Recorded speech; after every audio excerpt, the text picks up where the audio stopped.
সেখানে এত রকমের মশলা ছিল যে আমি সেগুলোর নাম অব্দি শুনিনি, দেখা তো অনেক দূরের কথা। ডক্টর চোপড়া আমাকে জানালেন যে 14 রকম মশলা আর হার্বস আজকে রান্নাতে ব্যবহার করা হবে।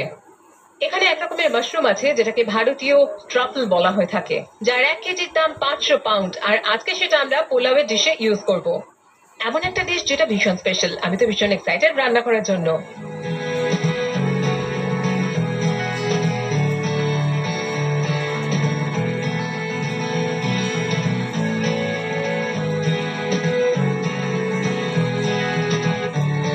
ওকে, শুরু করা যাক। আজকে আমরা বানাবো একটা ট্র্যাডিশনাল মাটন কারি একদম ঠিক। আর একটা মাশরুম পোলাও, তাই তো? আমি তোমাকে বলছি কি করছি। তুমি তো মশলাগুলো আগেই দেখেছো, দারুণ সব মশলা। আর সেই সব মশলা ব্যবহার করা হবে মাত্র দুটো ডিশে। ঠিক আছে? আমাদের এই রান্নাতে আমরা 14 থেকে 15টা মশলা ব্যবহার করব। এই আমাদের কারির ল্যাম্প মধ্যে? কারিতে। আচ্ছা। এটা প্রায় 300 বছরের পুরনো রেসিপি। Okay. এটা আমাকে আমার এক বন্ধুর মা শিখিয়েছিলেন এটা রান্না করতে। তিনিও শিখেছিলেন তার ঠাকুমার কাছ থেকে, আর ওনারা ওল্ড দিল্লির পুরনো একটা পরিবার। এই রেসিপিটা শুধুমাত্র তাদের পরিবারেরই, এটা আর বাইরে কারো জানা নেই। ভাগ্যক্রমে এটা আমি শিখেছি। আমি মনে করি এটা অসাধারণ একটা ল্যাম্প কারি, যে পৃথিবীর সকলের সঙ্গে এটা আমি ভাগ আচ্ছা, করে তার মানে নিতে চাই, যাতে সবাই এটা খেয়ে দেখতে পারে। কেউ সেরকম ভাবে না, রান্নার ব্যাপারে জানে না। এমনকি এটা লিখিত তথ্যও তেমন নেই, তাই বলা যেতে পারে এটা একটা অজানা রেসিপি সকলের সঙ্গে শেয়ার করছি। Right. আমি এর সঙ্গে যেটা বানাচ্ছি সেটা অনেকটা ট্রুফুলের মতো। তোমাদের দেশে, Yep, হ্যাঁ জানি। আমাদের দেশেও ইন্ডিয়ান ট্রুফুল আছে, যা অসাধারণ আশ্চর্য বস্তু। আর প্রায় 11,000 ফিট উঁচুতে এটা হয়ে থাকে। হ্যাঁ, এটা কি? ওটাই ট্রুফুল। এখন যেটা আমি দিচ্ছি ভাতের মধ্যে, সেটা ভারতীয় ধরনের ট্রুফুল। দু ধরনের ট্রুফুল আছে, লোকে হয়তো তর্ক করবে, কিন্তু আমার মতে দু ধরনের ট্রুফুল আছে। এক নম্বরটা মাটির উপরে হয়, এবং আরেকটা হয় মাটির নিচে। যেটা আচ্ছা। তোমাদের নিজেদের দেশে খেতে ব্যবহার করো সেটা অনেক দামি Yeah. এবং ডেলিকেসিও বটে। এই ট্রুফুলটা হয় মাটির নিচে। এটা এটা হলো গ্রেট হিমালয়ের ট্রুফুল। এটা 10,500 ফিট থেকে 11,000 ফিটের মধ্যে। ওটা অত উঁচু থেকে পেরে নিয়ে আসলে তো ভীষণ হ্যাঁ, মেহনতের কাজ। আর যখন পাহাড়ে বৃষ্টি হয় আর বিদ্যুৎ চমকায় আর বনে আগুন ধরে যায়, তখন সমস্ত গাছগুলোতে আগুন ধরে যায়, এবং তারপরেই ওই পার্টিকুলার মাশরুমগুলো জন্মায়। তাহলে বনে আগুন লাগলে এগুলো বাড়তে থাকে? হ্যাঁ, আগুনে শুধু এই বিশেষ শ্রেণীর ট্রুফুলগুলোই বাড়ে, তাই এগুলো দুষ্প্রাপ্য। আমরা এগুলো জলে ভিজিয়ে রাখবো প্রায় কয়েক ঘন্টার জন্য। ভিজিয়ে রাখার উপকারিতা কি? কারণ তাহলে এটা মাশরুমের মতো নরম হয়ে যাবে। ঠিক আছে? আর একটা ব্যাপার হলো, আমি তোমাকে দেখাচ্ছি। এই যে এখানে ওয়েস্টার মাশরুমগুলো আছে, সেগুলো আফগানিস্তান থেকে এসেছে। আর এই মাশরুমগুলো সবটাই এক্সপোর্ট হয়ে যায় বিভিন্ন দেশে, কারণ এর মেডিসিনাল গুণের জন্য। অসাধারণ গন্ধ তো এটা। হ্যাঁ, ভীষণ একটা ধোঁয়া ধোঁয়া গন্ধ আছে। এর মধ্যে সাংঘাতিক মেডিসিনাল গুণাগুণ আছে। কিন্তু এখন আর আগেও যখন রাজারা রাজত্ব করতেন, তখন কোন রাজ্যের শাসনকর্তাকে বা বাইরের কোনো অতিথিকে স্বাগত জানানো হতো এই টুফুল আর উছি দিয়ে, অর্থাৎ ভারতে যা একে বলা হয়ে থাকে তাই দিয়ে স্বাগত জানানো হতো। আর এই মাশরুম Right. পোলাও অনেক বুঝতে পেরেছি। ধরনের ড্রাই ফ্রুট ইত্যাদি দিয়ে সাজিয়ে দেওয়া হতো। আর আজ আমাদের গিনিপিগ হচ্ছে তুমি। তাহলে আমি এখন ল্যাম্প কারি রান্না শুরু Right. করছি। কি করব প্রথমে? প্রথমেই আমি এতে আগুন জ্বালাবো, এবং তারপরে আমাদের যা ইচ্ছে আমরা বানাবো। True. ঠিক আছে? আমি তারপরে ব্যবহার করব এই ঘিটা, যাকে বলে বাটার। তাহলে কোনো তেল ব্যবহার করা হচ্ছে আমি না? এটা ব্যবহার করব একটু বেশি।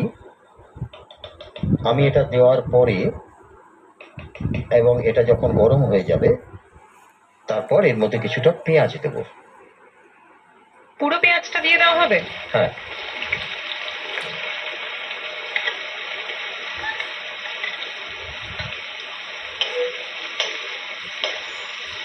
তাহলে একটু বাদামি করে ভাজবো? হ্যাঁ, ঠিক বলেছো।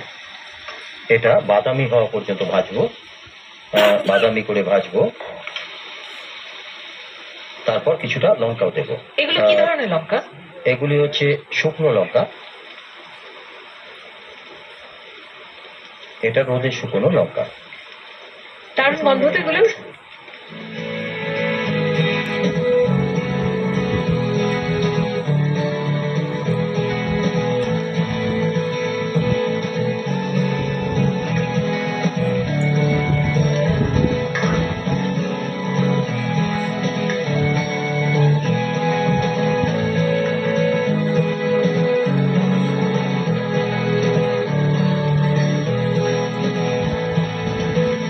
পেঁয়াজটা যখন বাদামি ভাজা হয়ে যাবে তখন কিছু হলুদের মধ্যে দেবো।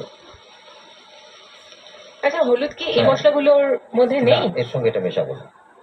হলুদটা এখানে দেব এবং কিছুটা নুন। আমি ভেবেছিলাম এটা আমাকে নিজে একটু আগে দেখিয়ে দেবে, আমিও তাহলে একটু বানাতে রুচি পারবো। এবং স্বাদ অনুযায়ী দেবে। এটা দিতে হবে Okay. একটু পরে। এবং এগুলো যখন বাদামি ভাজা হয়ে যাবে, দেখুন খুব সুন্দর বাদামি রং। এবার মাংসটা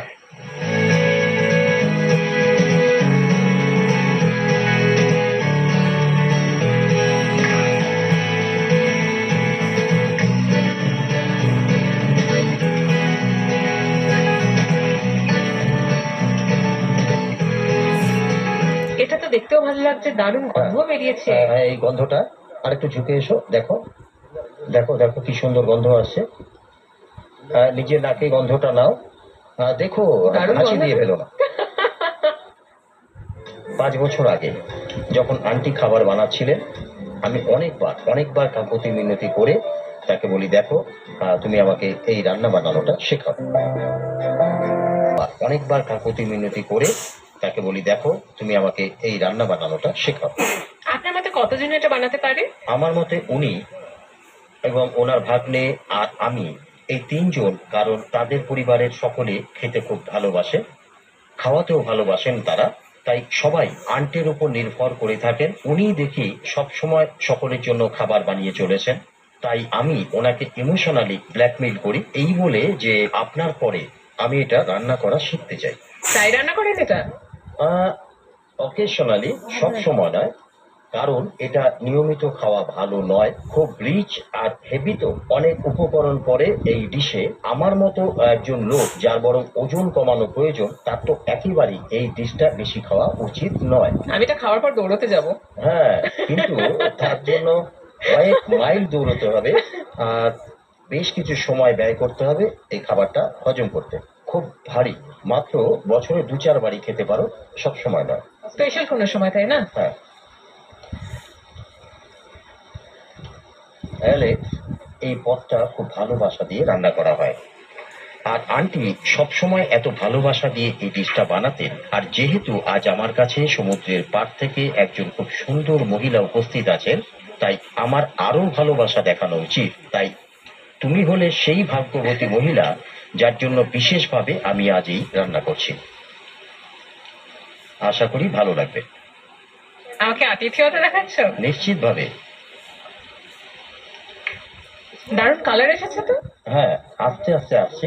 আমি এখানে এটাকে খুব ধিমে আঁচে রাখবো আর তারপর 30 থেকে 40 মিনিট সেইভাবে থাকবে। আর মাংসের সমস্ত জুসগুলো পেঁয়াজের সঙ্গে ভালোভাবে মিশে যাবে। আর তারপর আমি একটা বিশেষ পেস্টের মধ্যে যোগ করব, যেটা আমি বানিয়েছি। ওটা এদিকে দাও। এটা না, এই পেস্টটাতে আসলে আছে কাজু, ভাঙা কাজু। তুমি দেখতে পাচ্ছ এটা ভাঙা কাজু। আর এটা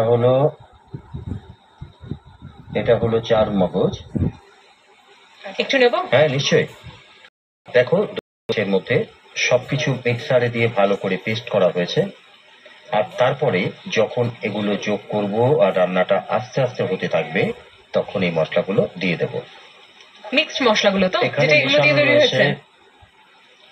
দারচিনি, একটু জিরে, একটু জয়ত্রী, একটু অ্যানিসিড, মেশানো হয়েছে একটু ধনে, এখানে রয়েছে একটু লঙ্কা, আর এখানে দেখতে পাচ্ছ গোলমরিচ, জায়ফল আছে।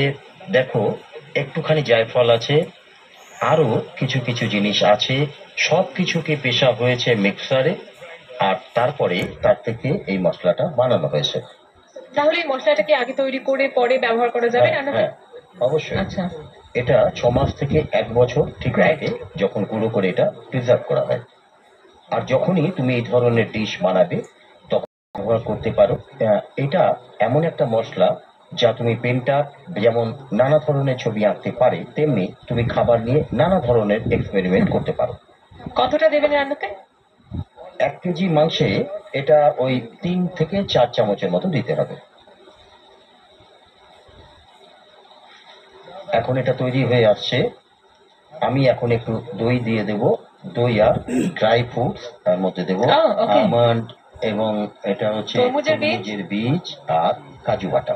তরমুজের বীজ আমি কখনো রান্নায় ব্যবহার করিনি। হ্যাঁ, এটা বেশ ঘন পেস্ট, তাই পুরো জিনিসটা ঘন আর গাঢ় হয়ে যাবে।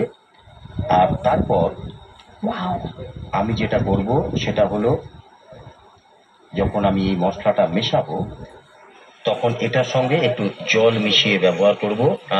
আর যখন মেশাবো তখন ঝোলটা ঘন হতে শুরু করবে। আর আমরা চাই না এটা বেশি ঘন হয়ে যাক, তাই জল মিশিয়ে মশলাটা ব্যবহার করব।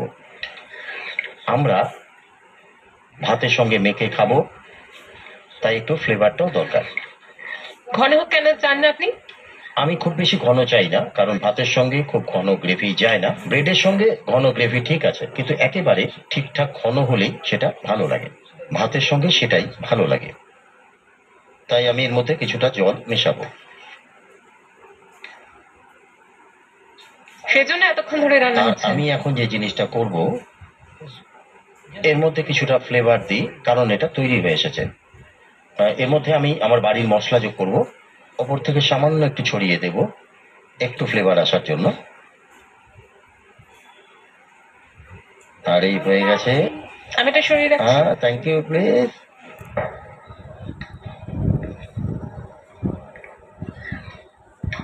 সবটাই তৈরি। এবার আমরা একটু ধিমে আঁচে রাখি, তারপর আমরা এটা 2 মিনিট ধরে বেশি আঁচে রেখে দেব।